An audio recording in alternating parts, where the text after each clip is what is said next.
This video is sponsored by HelloFresh. More on them later.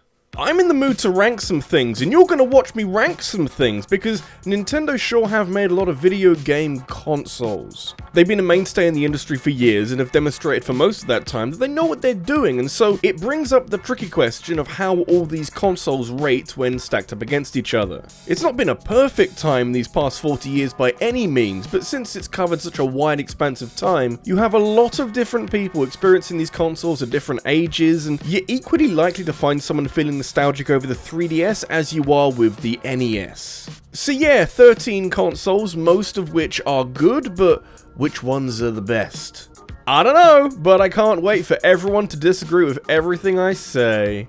The strength of Nintendo's console lineup is undeniable at this point, with their highlights being so good that they've helped to shape the video game industry. So clearly, their talents are with making video game stuff. And you might think my talents lie with video creation, but you'd be wrong. My talents are actually with cooking, something I don't often find an outlet for, but thanks to this video sponsors HelloFresh, who do some magnificent work in the world of food preparation, for making it really easy for me to make some really nice food. You know, I can feel good about the food I cook. I'm a chef now, see you later. Full transparency on this one, dear viewer, HelloFresh are one of the only sponsors who I was using before they reached out to me. So the fact I get to help out a brand that I'm already very familiar with is so awesome. I don't usually have a ton of time to make proper meals for myself every day, but HelloFresh give you pre-portioned ingredients and super easy step-by-step recipes to follow so you can whip up something really tasty in a fraction of the time. Their quick and easy recipes can be smashed out inside 20 minutes, so if you really don't have the time, they've got you covered. They've recently updated their menus to include Mediterranean recipes filled with fresh fruits and lots of fiber, but I get a lot of mileage out of HelloFresh because my girlfriend has a dietary requirement where she can't handle spicy foods, and so, hey, I can just avoid those recipes every week. There's plenty else to choose instead. Look at this chicken, I wish you could smell it, it was so nice. If this all sounds fantastic to you and you fancy taking control of your cooking with easy to make healthy meals that you can pick out from a huge list of options, then you need to go to HelloFresh.com and use the code RabbidLuigi16 for up to 16 free meals and 3 surprise gifts. That's HelloFresh.com with the code RabbidLuigi16 in all caps for up to 16 free meals and 3 surprise gifts. Thank you to HelloFresh for sponsoring this video and for keeping me fed this past year. Alright then, Nintendo time, baby!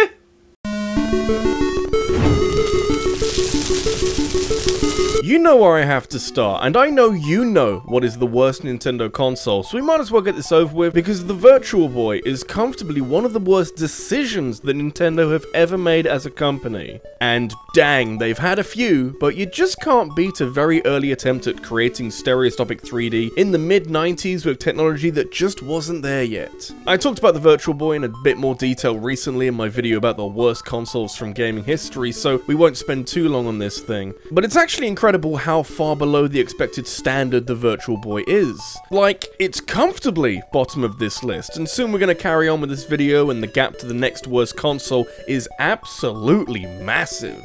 To keep it brief, the technology wasn't good enough to keep up with Nintendo's, and yet it was advanced enough that most developers didn't have a clue how to make games for it. Plus, Nintendo ended up releasing it before it was completely finished, so it's missing that last round of quality assurance that may have given the Virtual Boy more of a fighting chance. Sony were kicking ass with the PS1, and Nintendo were jamming plastic on people's heads and claiming that this is the way forward. Future! Back to the drawing board, guys!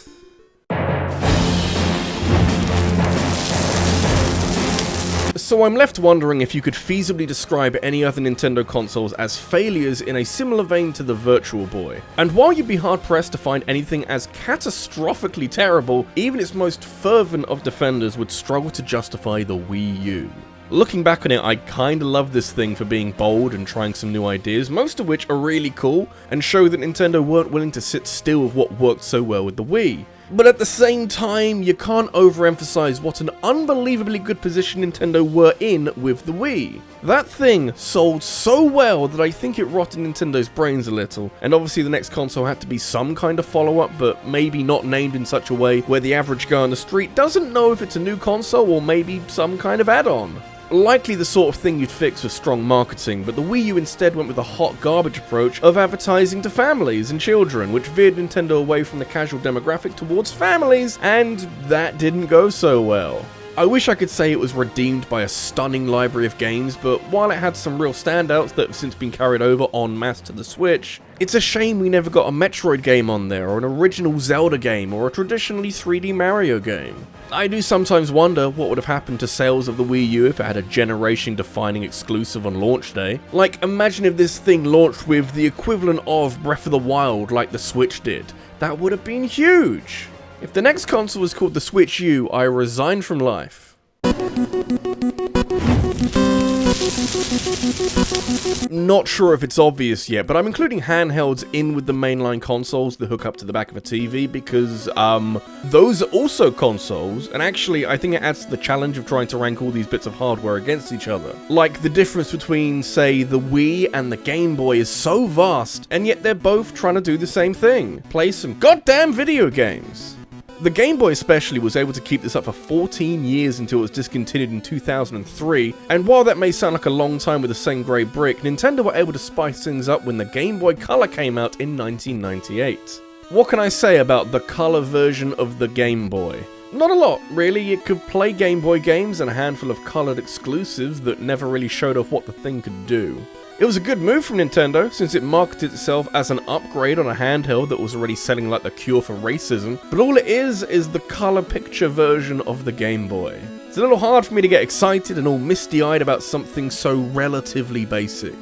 That hinge they had for the Game Boy Advance SP though, oh, now we're talking!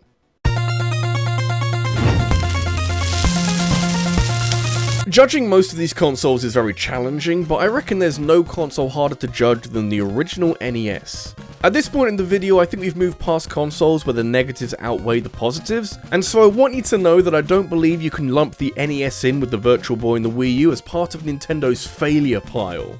Honestly, how can it be a failure? The NES is one of the most important consoles that anyone has ever made, and the video game industry likely wouldn't quite be the same without it, and so I can't say that it wasn't one of Nintendo's greatest moments. What it is a console that is propped up spectacularly by the games released on it, because even though it came out in 1985, it still needed some kind of pull as a piece of entertainment to attract people who were all a bit disillusioned by video games after the market crash. So while the actual console broke down more times than me every time I see my YouTube analytics, the games on it are absurdly good. So good, in fact, that you can play them these days and still have a good time. Maybe not as good as the respective peaks within their franchises, but you can't go wrong here. Pretty bare bones, but those bones are strong. You could beat someone to death with them. You know, I wonder if we'd look back fondly on the N64 if it wasn't for its games. The N64 was a little before my time, although I did own one and played some mighty fine games on it, but by the time I was old enough to really fall in love with games, Nintendo brought out the GameCube and I pretty much left the N64 behind. However, you can't downplay how important this console was for Nintendo, and while it didn't quite stick the landing like its main competitor the PS1 did, at least it didn't trip over its own feet like the Dreamcast. The issue I have, and admittedly, this was always going to happen with early 3D technology, is that not a lot of these games have aged all that well. I don't want to be too harsh because these games needed to be made, and without them we wouldn't have so many sequels that make these ones look inferior, but I suppose it illustrates the limitations of the N64 in storing all the data on a cartridge instead of a disc. Still though, the world would be a darker place without the likes of Banjo-Kazooie and Ocarina of Time, and hey, this is where Smash Bros started, so it can't be all bad. The controller is still fucking bizarre though.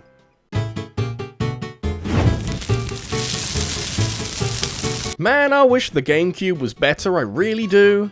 Everything about the GameCube makes me feel very nostalgic. It takes me back to a day when I had my funny little purple cube with its tiny discs, and a library of honestly really impressive video games, and I'd tell my friends all about Smash Bros. Melee and Pikmin and Wind Waker, and they'd be like, yeah, we've got a PS2.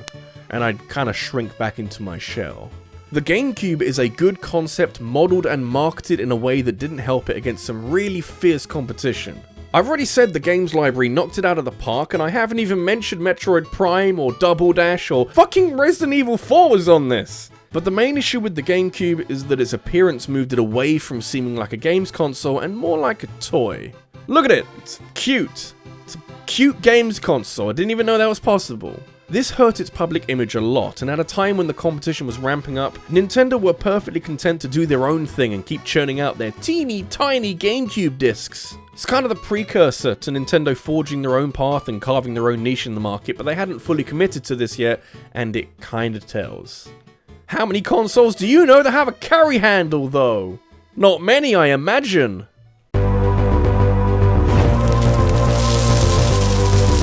If the Game Boy Color was a bit of an underwhelming step forward for the mercurial Game Boy, then damn did Nintendo learn their lesson for what came after, because if you're trying to sell your new console as being better than the previous one and therefore worthy of your money, but you don't like the idea of calling it the Game Boy 2, then you might as well call it the Game Boy Advance. I mean, that just makes logical sense, doesn't it? Seriously, they did this with the SNES, so it was just a Super NES. So where were their brains when they were naming the Wii U? Just saying that the Super Wii would have gone down a storm. The Game Boy Advance has more than that juicy brand recognition though, and is able to back up its improved hardware with a plethora of stellar titles that really show off just how much more powerful the GBA is when compared to the cave paintings that the Game Boy was capable of. I look at something like Metroid Fusion or Minish Cap and it's just, wow, that's a spicy, beautiful meatball! Just a really solid console that bridged the gap between Game Boy and Nintendo's more advanced handhelds and gave us a good 4 years of tasty sprite action. Considering all that came after this, it's like the last simple console they ever made. So, points for keeping it simple.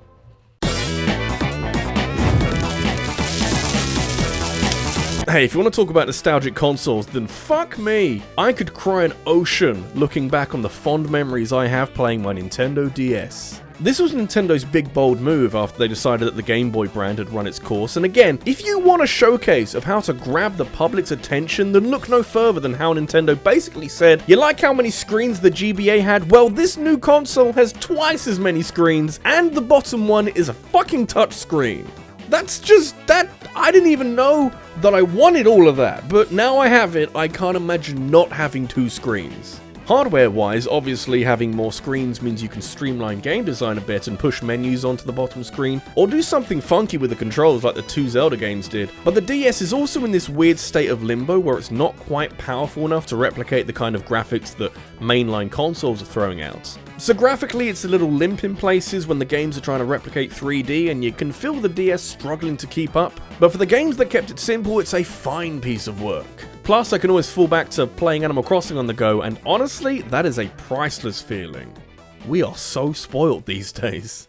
I know I've said it before in one of these worst to best videos, but you could honestly take the top 5, jumble it up in any order, and I wouldn't be too upset by the result. You don't make consoles for 40 years without the best of the best rising to the top as industry standards, and so the top 5 are almost down to personal preference. That being said, if the Switch had a better virtual console, peripherals that don't drift into the nearest rubbish bin, and more than 2 themes, then maybe it would be higher on this list. It feels a bit petty to dock the Switch points for those reasons, but we are splitting hairs at this point, and apart from those small issues, the Switch has been a stunning break of form for Nintendo. You really can't overstate how much pressure the Switch was under after the Wii U underperformed, with many journalists stating that Nintendo should probably dip out of the console market altogether, but they came back roaring with the most versatile console ever made that also has had some of Nintendo's best ever games released on it. The momentum is still high, and the sales figures are now higher than even the Wii, which was a surprise for me, and I can't wait to see what the next few years bring. Probably a Pro version, but again, make the distinction between the two consoles, please. I'll switch you if you carry on being stupid.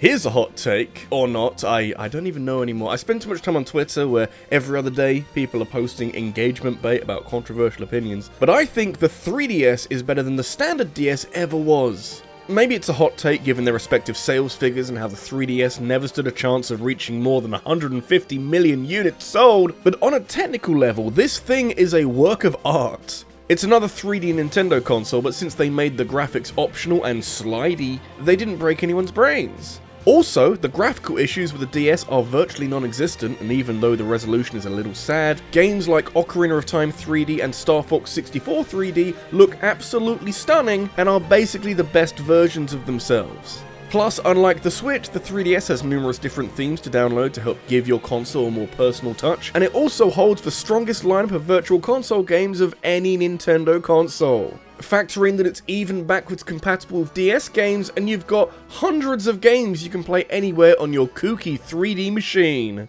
And barely a migraine in sight.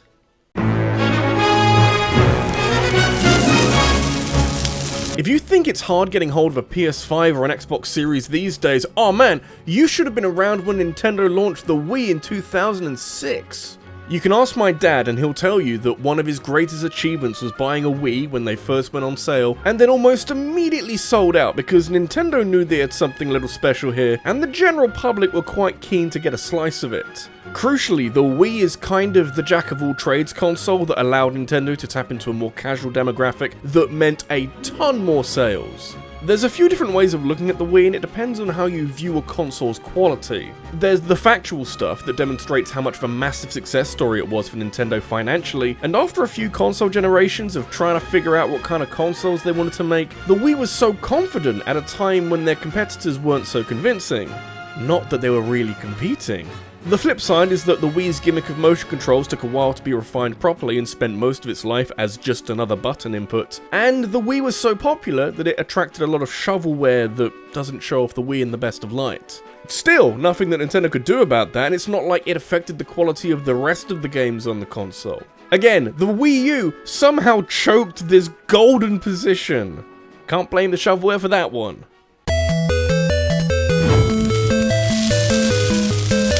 We've already touched on it, but the Game Boy was an absolute marvel of a machine. Like, seriously, what Nintendo did in the late 80s, only a few years after they reshaped the video game industry with the NES, they forged their own market for handheld gaming. It wasn't the first handheld, and you can see a through line with the Game & Watch games, but it's honestly a little astounding how long the Game Boy dominated the handheld market. Chalk it up to Tetris finding a home on the console and pretty much instantly dragging itself and the Game Boy into the annals of history. But remember that in 1989, the Game Boy was an 8-bit console that you could carry in your pocket, at a time when most home consoles were also 8-bit, and when the handhelds that preceded the Game Boy were mostly dog shit. It treated handheld gaming seriously, and 7 years in, just as its dominance was starting to wind down and people were looking elsewhere for entertainment, the first gen of Pokemon came out, and it just kept going. Imagine being the dominant piece of hardware in a market for more than 10 years and making very few changes. That's so silly.